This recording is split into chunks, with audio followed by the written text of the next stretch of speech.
This is Aaron with Rocket Media, and today I'm going to be taking you through the mock form system that integrates with Expression Engine.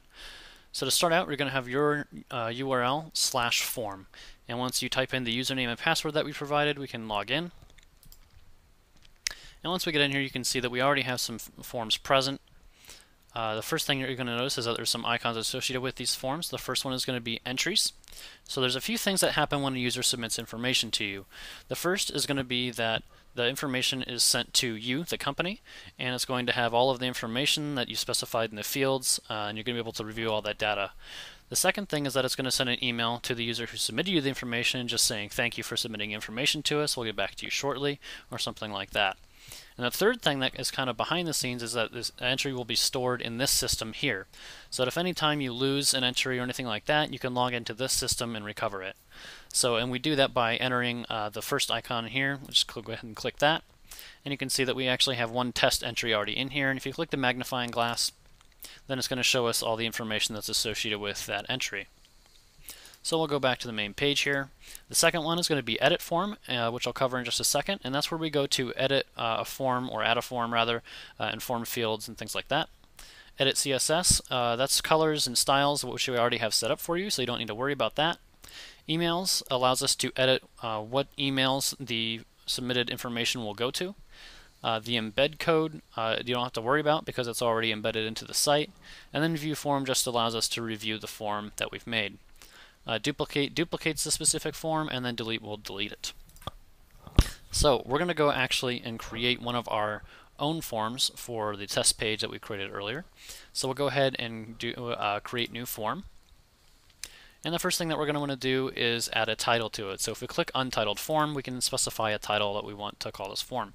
So for form title, I'm just going to call this Test Form. And there's a bunch of other options that are associated with this form that we can turn on or off. I won't go through all of them, but you can just kind of fiddle around with these. You can add a description, you can add password protection, spam protection with a CAPTCHA, limit it so that only one user can submit a form. That's useful for like surveys and things like that. Add a review page. So there's a bunch of different fun things that you can kind of mess around with. And down here it says you have no fields yet, so we're going to add some. So if you click on this, the area over here to the right allows us to add fields to this form.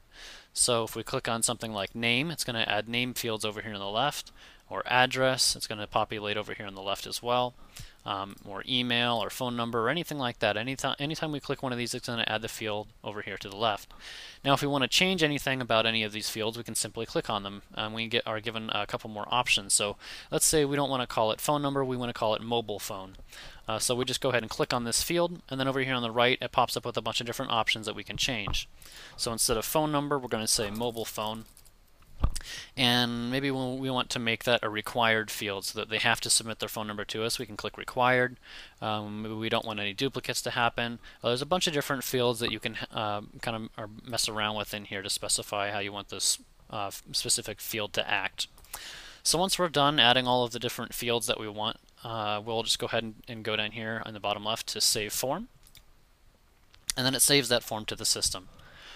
So the most important thing once we create a new form is going to be remembering the ID, because that's what we're going to associate it with it in the system.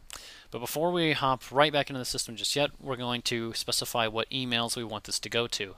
So right now you can see it says notifications will be sent to nobody, and we obviously want that to go somewhere. So we're going to go ahead and click on the emails icon. And there's going to be two areas. It says send notifications to you and your users. So for you, we're just going to specify whatever email address we want this to go to within the company or something like that. I'll just say test@test.com. And over here on the right, we can specify that we want it to be sent to our user's email address as well. So we can go to send, and then we'll say email.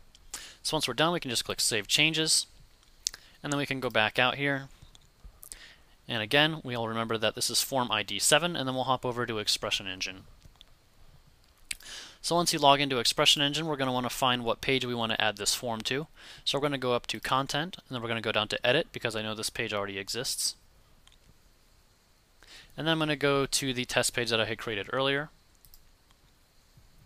And I'm going to scroll all the way down to the field that's called Mock Form ID, because that's what we're going to be entering. So I'm going to go to Mock Form ID, and if you remember, this is Form 7. So we're going to enter the number 7 in there. I'm going to go down here and click Submit. And then I'm going to check it on the front end of our site. I already have the test page pulled up here. I'm simply going to click refresh. And then you can see that our form has been added to the page. And that's how you add a form to Expression Engine.